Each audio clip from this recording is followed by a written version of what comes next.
The Crimson Bridge catastrophe. Scandal alert. The Manhattan dream wedding implodes into a Wall Street nightmare before the adrenaline hits. If you love stories with earth-shattering twists and epic corporate vengeance, please like this video and subscribe to the channel right now. Your support makes it possible for us to deliver intense dramas like this. The curtain dropped on the masquerade. The grand ballroom of the Waldorf Astoria in New York City fell into a chilling, deathly silence. One moment, flutes of chilled champagne were clinking, celebrating the union of a multi-billion-dollar property heir and a quiet girl from a forgotten upstate town. The next, the sound of a dry, brutal slap echoed off the marble walls. The groom's hand, red and stinging on his bride's cheek, was raised not in a toast, but in an act of violence before 1,000 guests, the entire elite of the financial capital. A matrimonial fairy tale had just shattered, but the real explosion was still to come when the bride's father, a quiet, unassuming man, slowly stood up and began to take off his face, the mark of humiliation.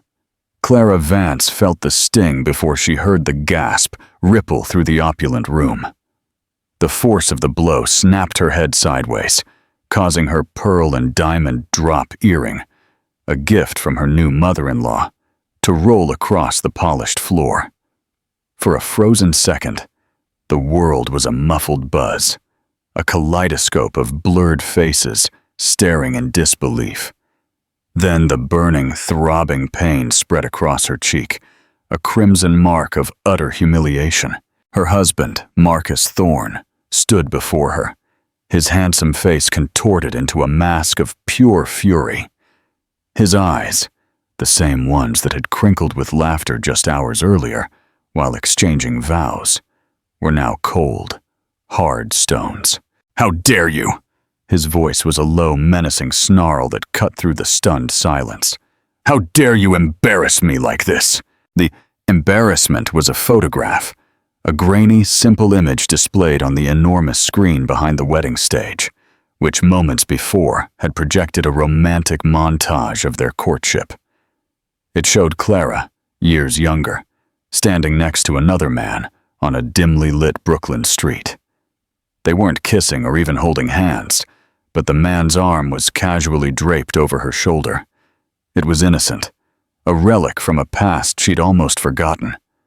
But someone had sent it to Marcus's phone, mid-banquet, with a caption dripping poison.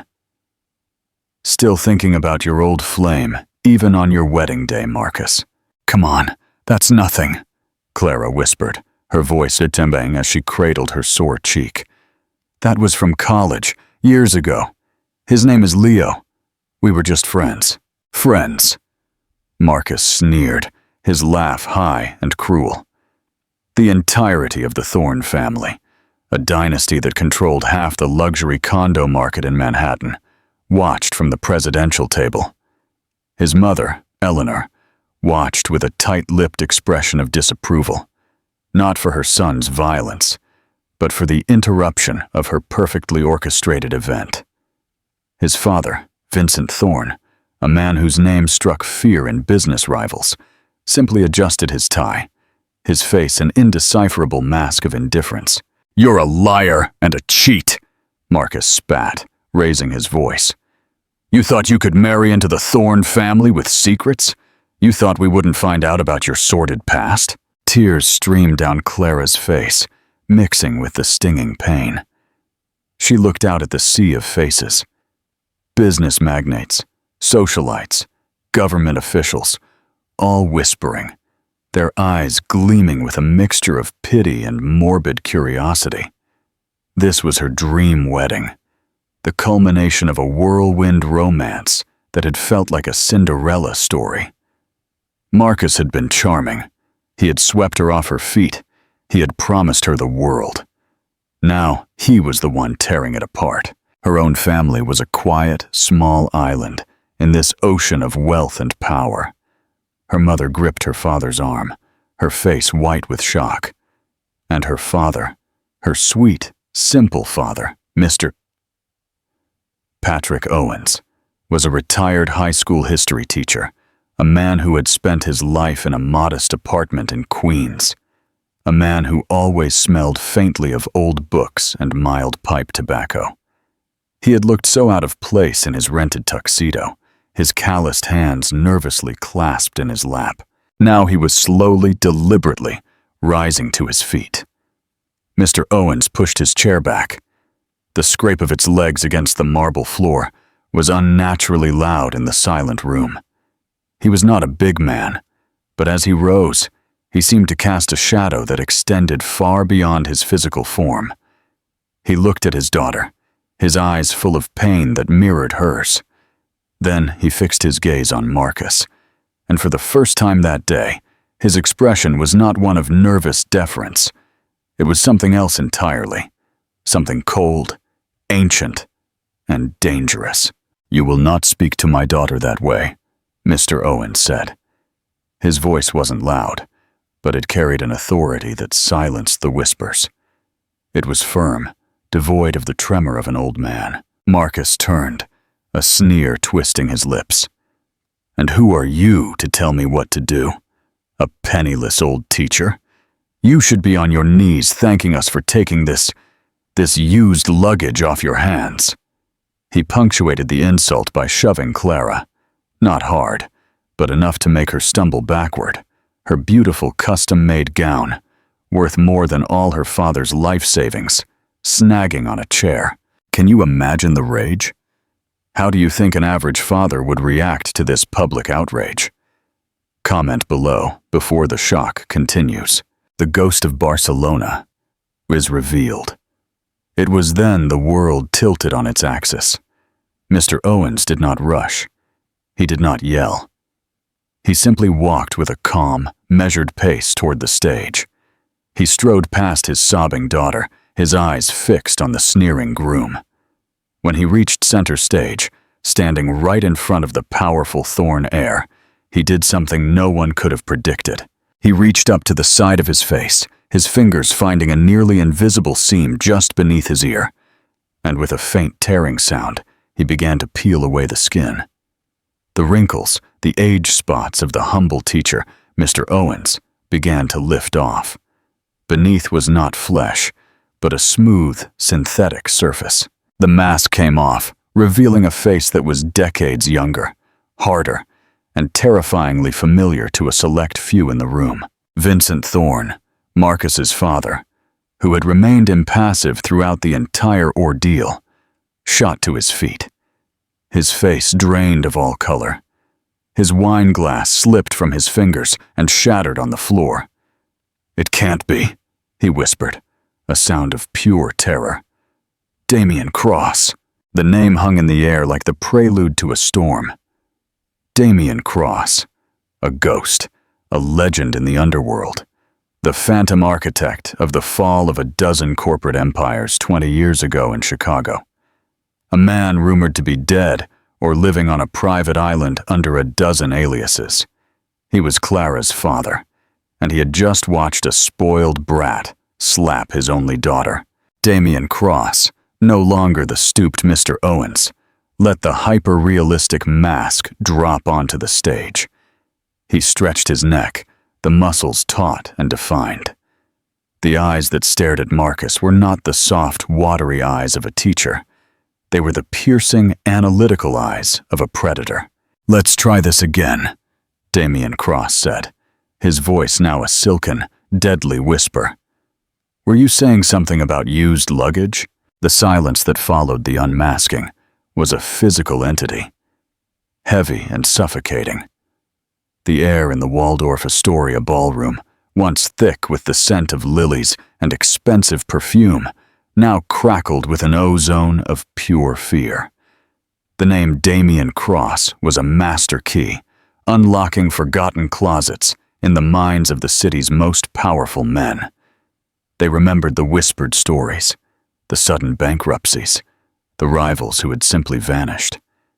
And now the ghost stood on a wedding stage, his eyes locked on the Thorn heir. Marcus was frozen, his bravado evaporating like mist in a furnace.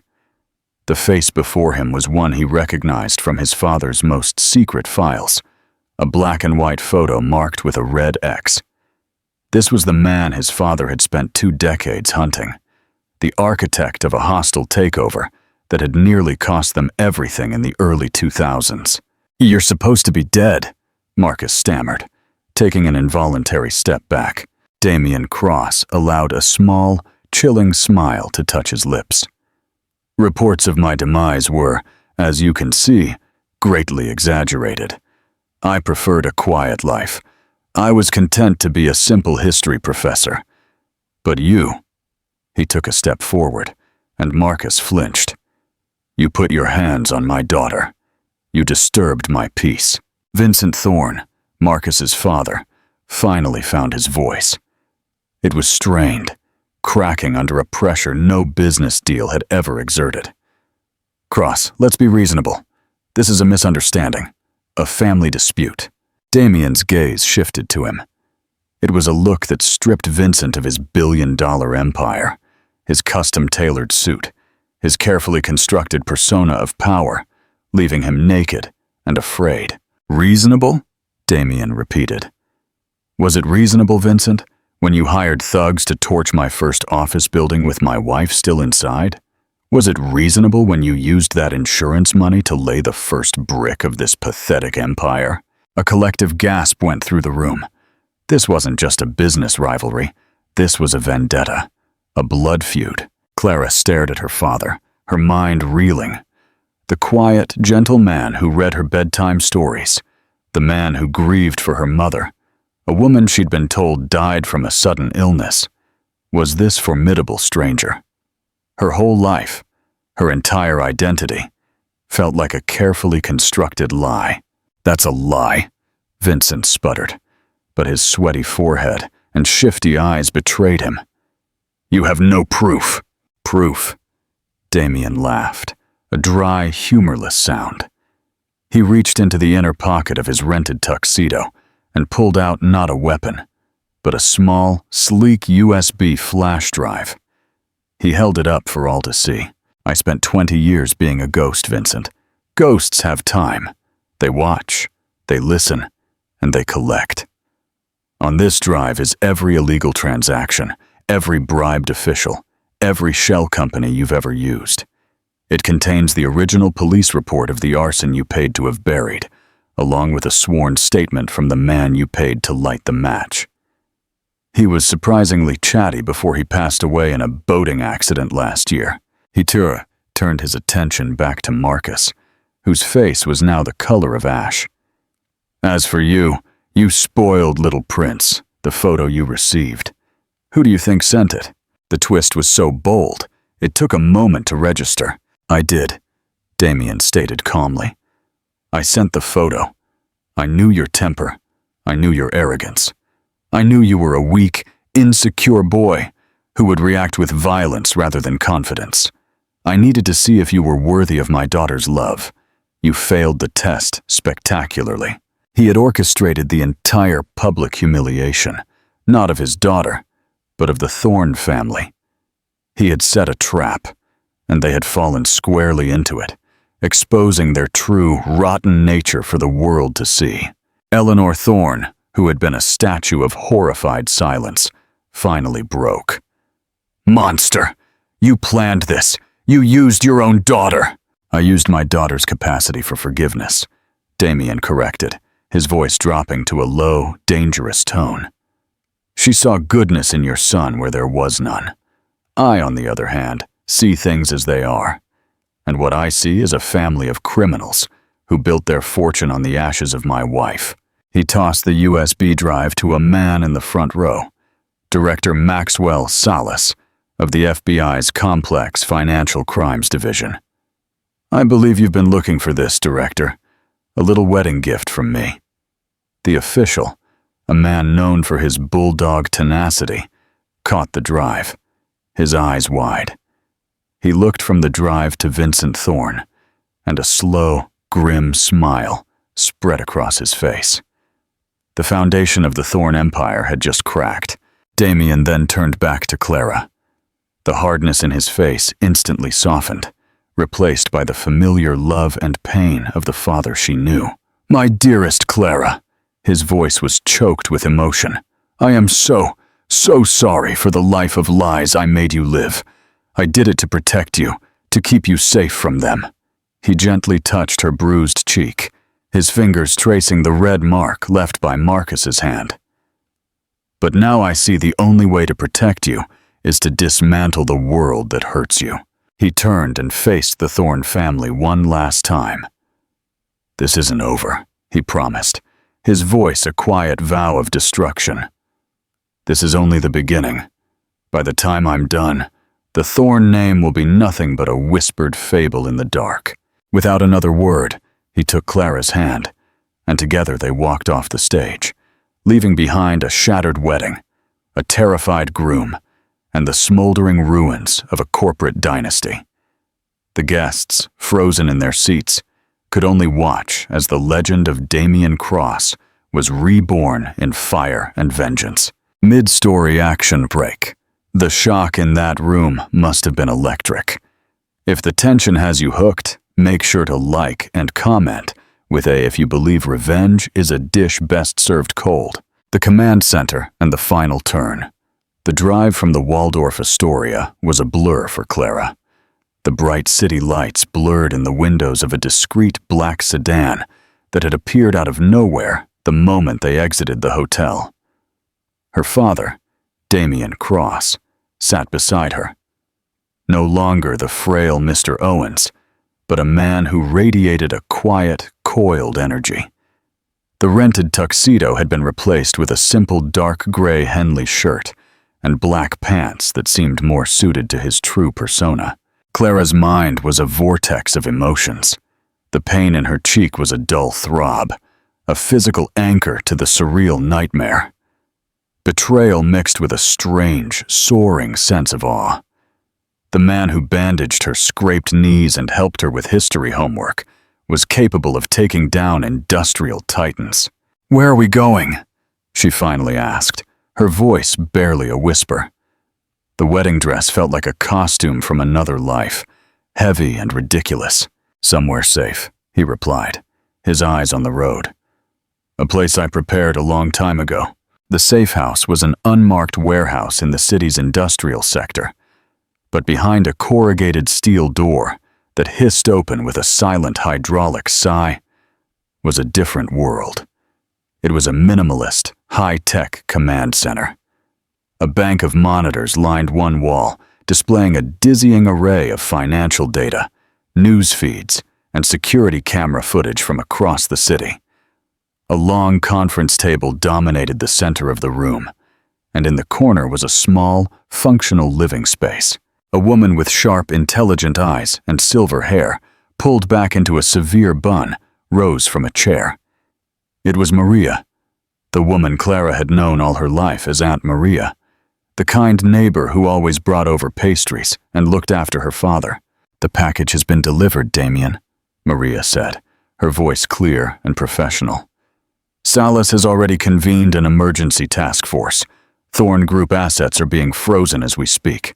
"Aunt Maria?" Clara breathed, completely bewildered. Maria offered her a soft, apologetic smile.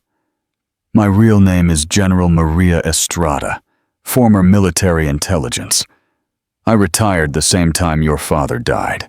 The ground beneath Clara's feet crumbled a little further. Her entire neighborhood, her entire life. It was a stage. Damian Cross led her to the monitors. "Watch," he said, pointing to a newsfeed.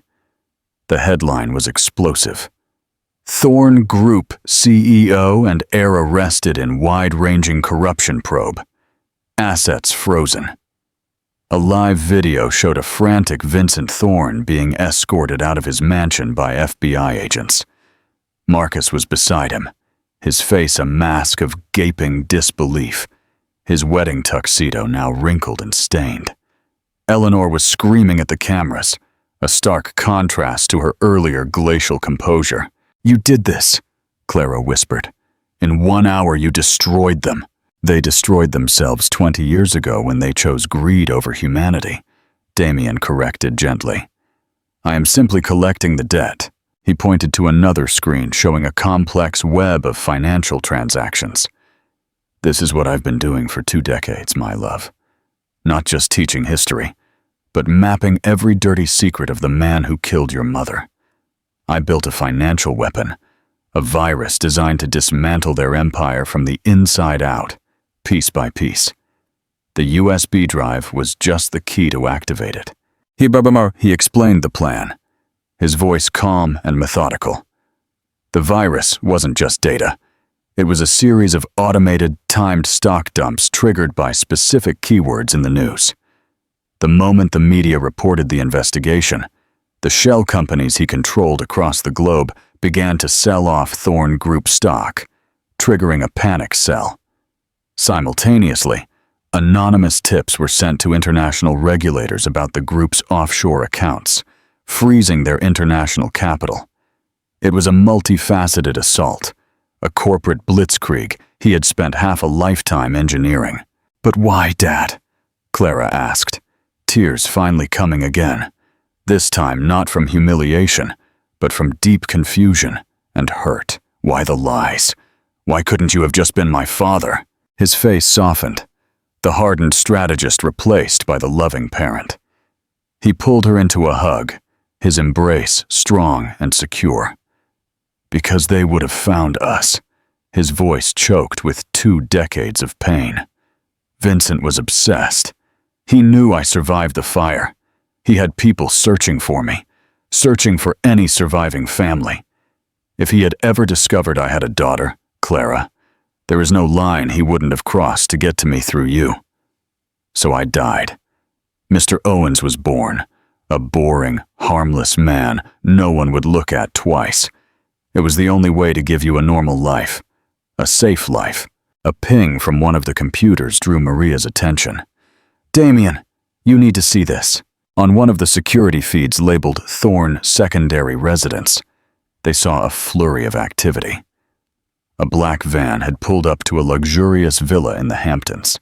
Men in dark suits were rushing inside. "That's not Salas's team," Maria noted, frowning. "Those aren't government plates." Damian Cross zoomed in on the face of one of the men. A cold recognition dawned on his face. "Silas the Viper," he muttered. "An old acquaintance. Works for the highest bidder. Specializes in extractions and disappearances." "Who would hire him?" Clara asked, her heart pounding. "Someone with more to lose than just money," Damian answered, his mind racing. The Thorn Group didn't operate in a vacuum. They were the public face of a much more dangerous, shadowy consortium of investors. Vincent was their money launderer. With him gone, the consortium is exposed. They are not trying to save Vincent.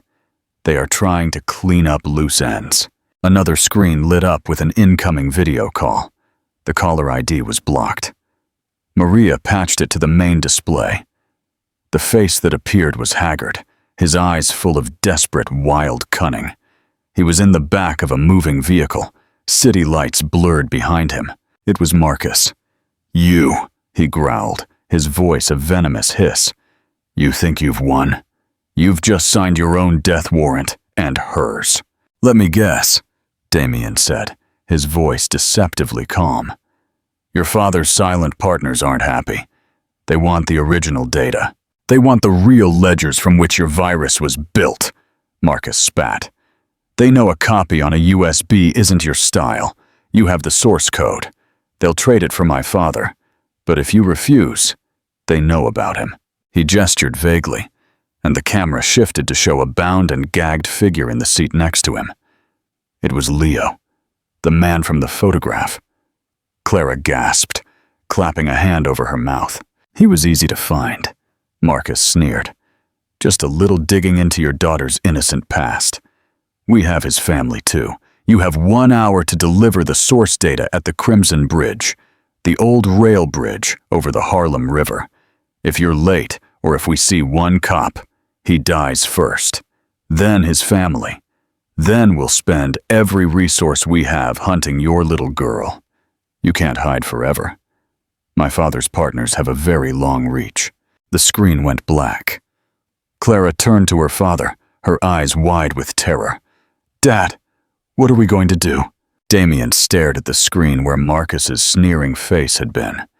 The mask of the cold strategist was back in place, but his eyes held a fire hotter than any boardroom battle. This was no longer about money or revenge. It was about his daughter's life and innocent people caught in the crossfire. "Maria," he said, his voice like ice. "Prep the package, but not the real one. Load the secondary virus onto a hard drive. The one we designed for a scorched earth scenario." He turned to Clara, his expression grim. "He's right about one thing. We can't hide forever. So we stop hiding." He walked over to a steel locker and opened it. Inside, nestled in custom-made foam, was not a laptop, but a sleek, matte black handgun and several clips of ammunition. "Tonight," Damian Cross said as he expertly checked the weapon, "we end this for good. Black Pawn." The final chess match at the Crimson Bridge. The Crimson Bridge arched over the dark, slow-moving waters of the Harlem River, its steel skeleton lit by the orange glow of the city. It was a place of transit, of movement, but tonight it felt like a final destination. The air was thick with moisture and the low rumble of impending violence. Damian Cross stood at the bridge's midpoint, a solitary figure silhouetted against the distant skyline. He held a steel briefcase in one hand. He looked like a businessman waiting for a late-night deal, but the cold, focused calm in his posture spoke of a different kind of commerce. Clara and Maria were 2 miles away at the command center. A live feed from a drone silently hovering high above the bridge played on their main screen. Clara's hands were clenched so tight her knuckles were white. "Are you sure about this, Dad?" she had pleaded before he left. "There has to be another way. In their world, this is the only language they understand," he had replied, giving her a reassuring squeeze on the shoulder. "Trust me." A black van, the same one from the villa, screeched to a halt at the opposite end of the bridge. 2 burly figures emerged, their suits doing little to conceal their muscular frames. Then Marcus stepped out, dragging a terrified Leo with him, a pistol held firmly to his temple. "Cross!" Marcus's voice was sharp, cutting through the night air. "You came alone. Smart. Now toss the briefcase.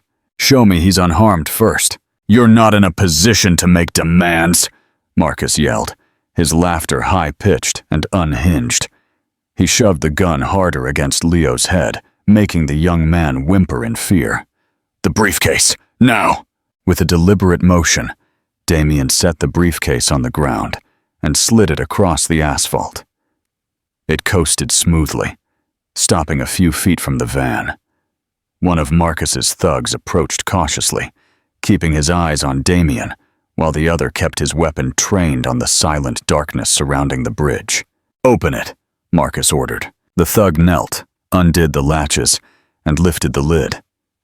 Inside, nestled in foam, was a portable hard drive. He gave Marcus a nod. "The source code." Marcus sneered at Damian. "See, in the end, even legends have a price, and your price is your daughter's life." "A price I'm willing to pay," Damian said, lowering his voice. "But not to you." It was a cue. From the command center, Maria's fingers flew across a keyboard. "Phase 2. Ready." The hard drive in the briefcase began to emit a high-pitched whine. A small LED flickered from green to red. The thug's eyes widened in panic. "Boss, it's a..." He never finished the sentence. The hard drive wasn't a bomb in the conventional sense. It was an EMP, a powerful, miniaturized electromagnetic pulse device. A flash of blue-white light burst from the briefcase, and every electronic device within a 50-foot radius instantly died. The van's engine coughed and stalled. The bridge lights flickered and went out. The drone feed dissolved into static. Marcus's phone, which he was using to communicate with his backers, went dead. They were plunged into an unsettling, isolated darkness, lit only by the distant city glow. In the command center, Clara cried out, "The signal is gone! What's happening?" "It's the plan," Maria said, her voice tight, her eyes fixed on the blank screens. "He's cut them off. He's on his own now." On the bridge, the sudden darkness and silence were disorienting. For a fraction of a second, everyone froze. It was the moment Damian Cross had been waiting for. He moved with a speed that defied his apparent age, a blur of motion in the gloom. He wasn't aiming for Marcus. He was aiming for his men. Before the first thug could even process the EMP blast, Damian had closed the distance. There was a sickening crunch of bone as he landed a precise, incapacitating strike to the man's knee, followed by a swift blow to the temple that sent him collapsing to the pavement, unconscious. The second thug, regaining his senses, swiveled his weapon towards the sound, but Damian was already moving, using the van as cover. He kicked the vehicle's door with tremendous force, slamming it against the man and pinning him against the van's frame. A second kick disarmed him. It was over in under 5 seconds.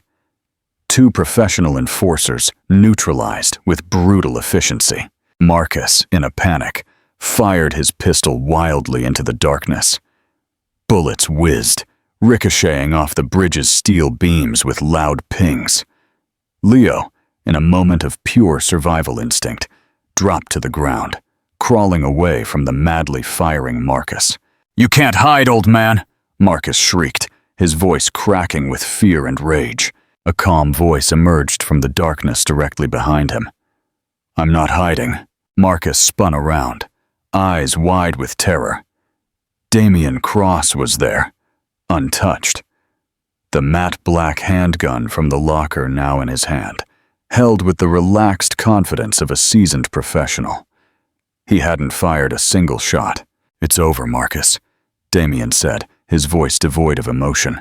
"It's not over!" Marcus screamed, raising his pistol to shoot, but his hands trembled uncontrollably. His shot went wide, shattering the night silence. Damian didn't flinch. He didn't return fire.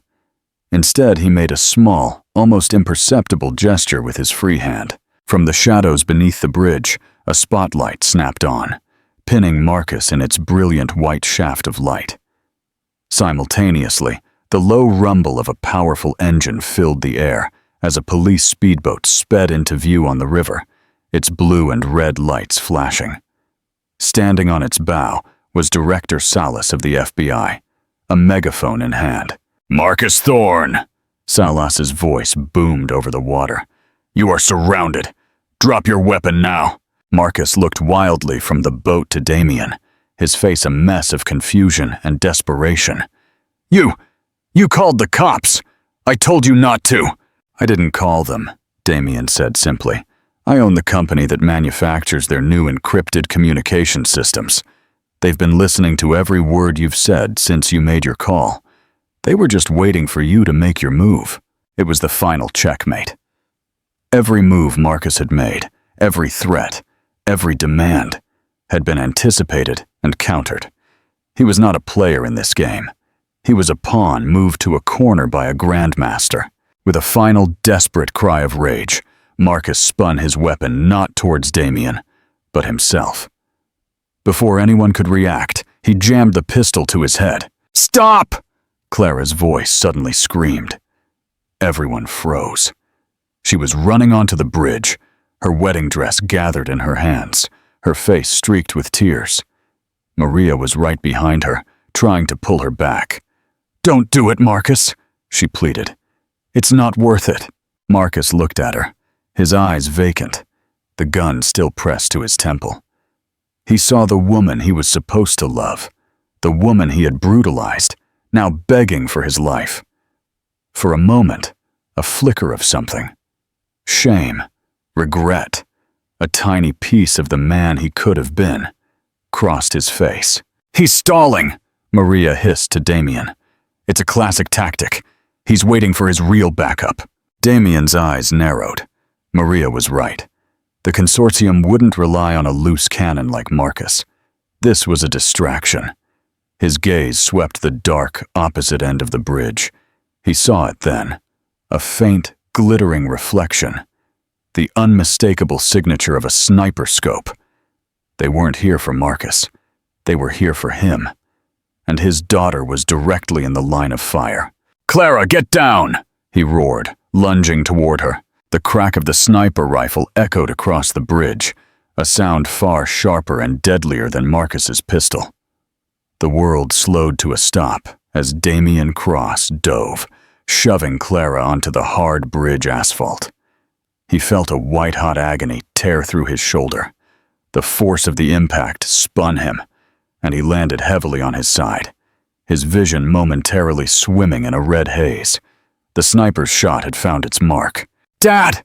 Clara screamed, scrambling towards him, her voice filled with terror. On the river, Director Salas's voice boomed over the megaphone.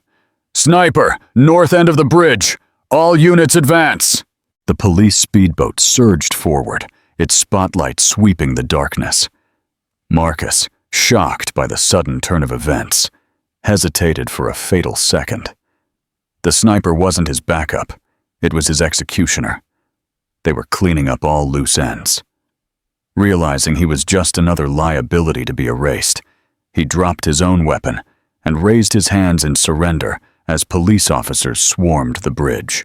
Ignoring the chaos, Maria rushed to Damian's side, her military days medical training kicking into gear. She quickly assessed, applying pressure to the wound. "You missed the artery, but you're losing blood. We need to get you out of here." "Not yet." Damian grit his teeth against the pain, a sickening wave. He pushed himself into a sitting position, his eyes fixed on the opposite end of the bridge where the shot had originated. They won't send just one. They'll have a team. They need the source data. They're coming for it. As if on cue, the roar of high-performance engines filled the night. Two black sedans, faster and more menacing than the van, sped onto the bridge from the north, their tires squealing as they weaved through the abandoned cars.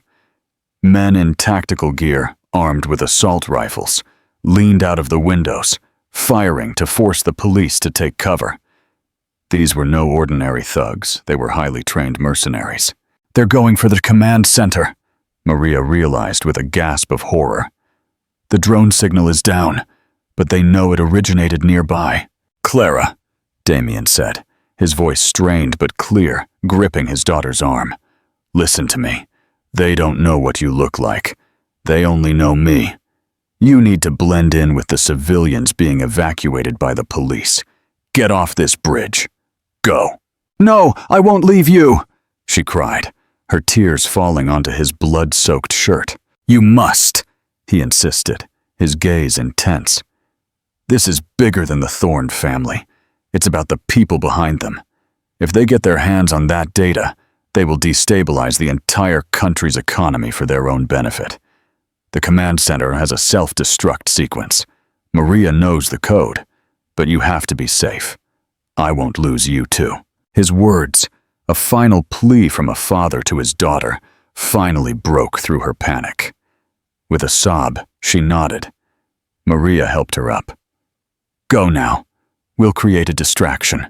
As Clara ran off, blending in with a group of shocked motorists being led to safety, Maria turned back to Damian. "What's the distraction, Damian?" He looked at the approaching sedans, a grim, defiant smile on his lips.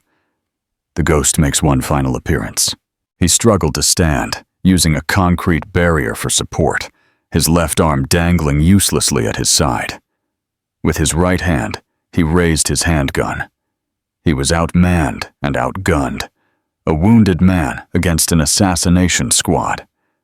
But he was Damian Cross, and he stood on his chosen battlefield. He fired 2 precise shots, not at the men, but at the front tires of the lead car. The rubber exploded, and the sedan swerved violently, smashing into the side of the bridge with a screech of tortured metal. The second car was forced to brake hard to avoid a collision. The mercenaries piled out, using their vehicles as cover, their weapons aimed at him. From the lead car, a figure emerged. He wasn't dressed in tactical gear, but an impeccably tailored Italian suit that looked absurdly out of place. He was an older man with silver hair and the cold, dead eyes of a shark. "Damian Cross," the man said, his voice quiet and cultured, easily audible in the tense silence. "It's been a long time. I am Mr. Sokolov, a representative of the consortium. You have caused us a great deal of inconvenience." "Sokolov," Damian recognized, his mind racing. He recognized the name, a phantom figure in international finance, a man who moved billions for rogue states and crime syndicates. He was the architect of the shadows, the true power behind men like Vincent Thorne. "The data, Cross," Sokolov said, as if discussing the weather. "Give it to us, and we will let you die quickly. A courtesy for old time's sake. Resist, and we will find your daughter. We are very, very good at finding people. We will take our time with her, and we will make you watch." It was the ultimate threat. But Sokolov had made a fatal miscalculation. He thought he was dealing with a cornered man. In reality, he was dealing with a man who had just watched his daughter escape to safety, a man with nothing left to lose. "You want the data?" Damian yelled, a strange, triumphant light in his eyes. "You should have checked your bank accounts first." Sokolov frowned. A flicker of uncertainty crossed his face. He pulled out a satellite phone, unaffected by the localized EMP, and made a quick call. As he listened, his composure finally shattered. His face went from pale to livid. "What have you done?" he roared into the phone, then to Damian. From her new vantage point at the command center, Maria saw it happen on the financial feeds. The scorched earth virus she had loaded onto the decoy hard drive hadn't been an EMP. That was a separate device. The hard drive itself contained a far more insidious weapon. When the thug opened the briefcase, it didn't just trigger the EMP. It also sent a wireless pulse to a hidden receiver in the van that was connected to the internet via a satellite link. That pulse authenticated the virus, which then unleashed itself across the entire consortium's financial network. It wasn't designed to steal or expose. It was designed to corrupt. It was a data-shredding algorithm of pure chaos, turning trillions of dollars of assets into meaningless digital noise. It was tearing through their offshore servers, wiping accounts, falsifying records, and bringing their entire shadow economy to a grinding halt. "I just collected another debt," Damian shouted, his voice ringing with victory. "The one you owed the world!" Sokolov, in a fit of blind rage, raised his own weapon. "Kill him! Kill him now!" The mercenaries opened fire. A hail of bullets chewed at the concrete barrier where Damian was. But he was already ready gun. In the split second of Sokolov's distraction, he had dropped behind the barrier, rolling to the edge of the bridge. He scrambled over the railing, fired one last shot from his pistol. Not at Sokolov, but at a thick power cable running along the side of the bridge, causing a shower of sparks. And then, without hesitation, he leapt over the side and plunged into the dark water below. Sokolov and his men ran to the edge, firing into the river, but it was useless. Damian Cross had vanished once more, swallowed by the night. The architect of the shadows had been outmaneuvered.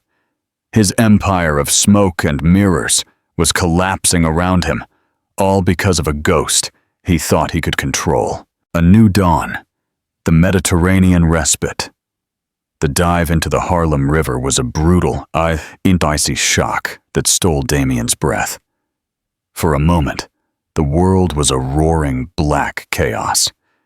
The agony in his shoulder flared, a supernova of pain that threatened to drag him into unconsciousness.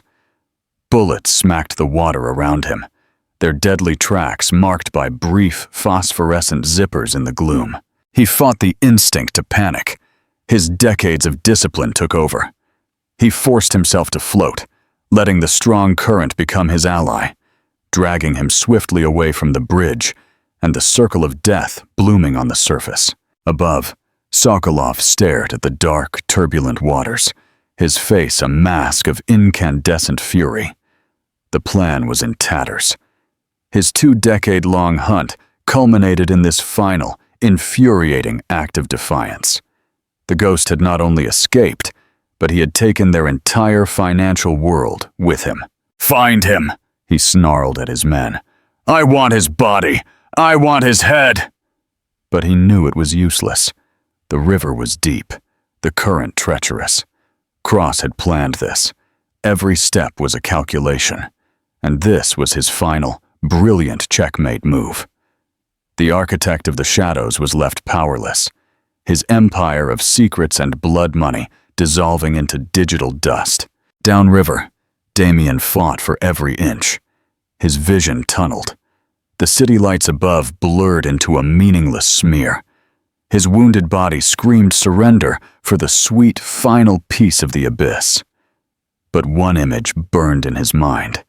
Clara's face, terrified but alive, disappearing into the crowd. That image was his fuel. He swam, his movements growing slower, until his searching hand finally brushed against the rough, viscous texture of a wooden piling. The old ferry terminal, his extraction point.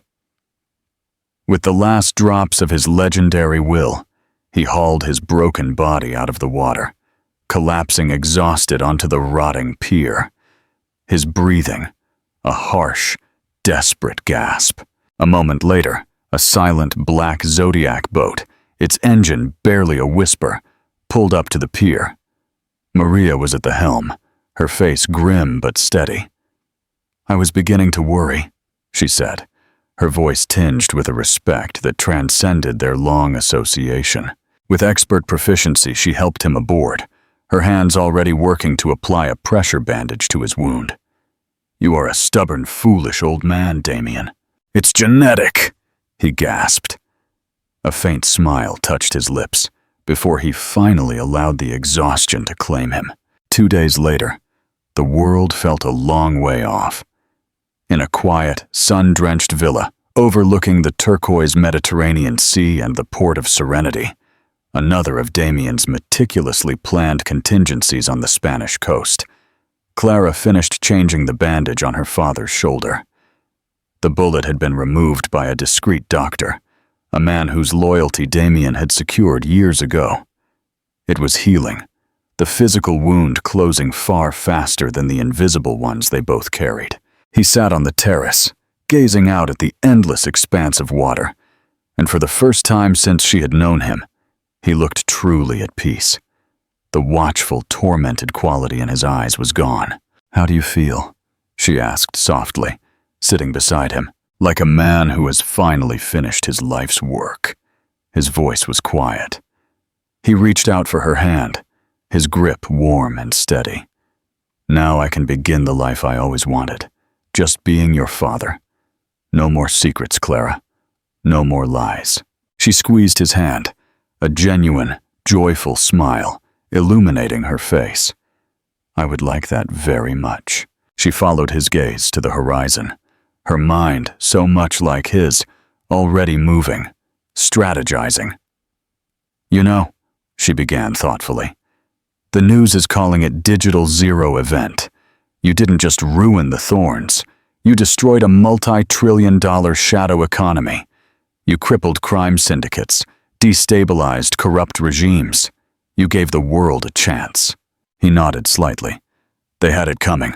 The government will eventually release the legitimate Thorn Group assets," she continued, a sly, familiar glint in her eyes.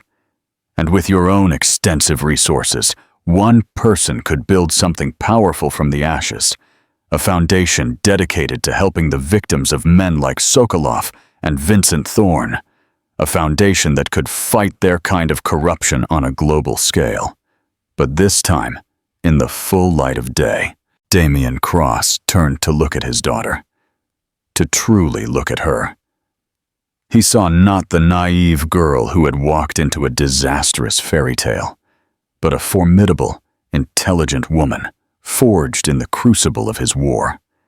She possessed his own strategic brilliance, but it was tempered with her mother's deep, unbreakable compassion. She was his true legacy. The Crosslight Foundation, he mused, the name tasting like hope. A slow, proud smile spread across his face. I like the sound of that. But make no mistake, Clara. It will be your foundation. Your vision. I'm officially retired. I'm just the old history professor who's surprisingly good with accounts. They sat together in a deep, comfortable silence, watching the sun dip beneath the ocean, igniting the sky in shades of fiery orange and soft gold. The storm had passed, the ghosts had been exorcised, and for the first time, the future was not a carefully plotted contingency plan or a desperate flight from danger, but a vast, open horizon, shimmering with infinite promise. A new dawn was breaking, not just for a father and his daughter, but for the countless lives they would now touch and change for the better. The dark legend of Damian Cross was finally over. The brilliant legacy of Clara Cross was just beginning. Conclusion and reflection. What you just heard was more than a story of revenge. It was a testament to the unbreakable bond between a father and child, and a reminder that true strength often hides beneath the most unassuming exterior. The world is full of secrets, and sometimes the most dramatic truths are just waiting to be unmasked. Interactive question. What would you do with the power of the Crosslight Foundation? Which corrupt magnate would you unmask first? Leave your answer in the comments. If this story of intrigue, sacrifice, and final justice resonated, please take a moment to share this video with someone who loves a powerful plot twist.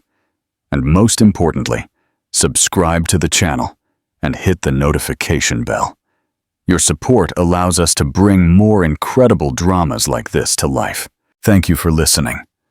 Would you like me to help you translate and rewrite a second story with an equally cinematic style?